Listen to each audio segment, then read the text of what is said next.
Նայեք տղեկ, ուզում եմ Մեդիչիներին մոքափով ցույց տամ Դավիթի արձանը։ Ուղղակի ստվերը չեմ կարողանում լավ դնեմ, ոնց անեմ։ Հա շատ լավ ստացվել արձանը։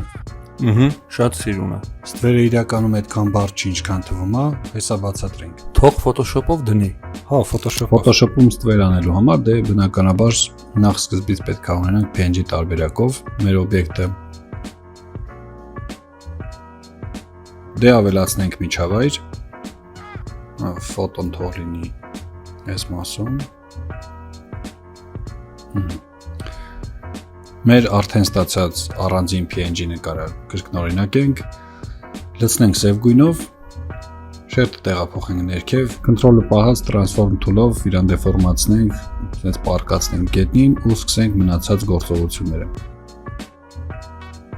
Մի քիչ թափանցիկացնենք ու blend mode-ը փոխենք multiply։ Մեզ պետք է իրան մի քիչ փխտորացնել, որովհետև ստվերը միշտ մի քիչ փխտոր է լինում եւ գնալով ցրվում է։ Ցրվածությունը ապահովելու համար կարող ենք այս ամեն ինչը անել մասկերի օգնությամբ։ Մասկայի վրա դնենք gradient եւ գրեթե ամեն ինչ պատրաստ է։ Մնաց լույս ավելացնել։ Լույս ավելացնելու համար կրկնակի կլիկ անենք շերտի ազատ հատվածում եւ կբացվի layer style պատուհանը։ Layer style պատուհանի մեջ ընտրենք inner shadow եւ դնենք համապատասխան պարամետրերը։ Այո, վերջ։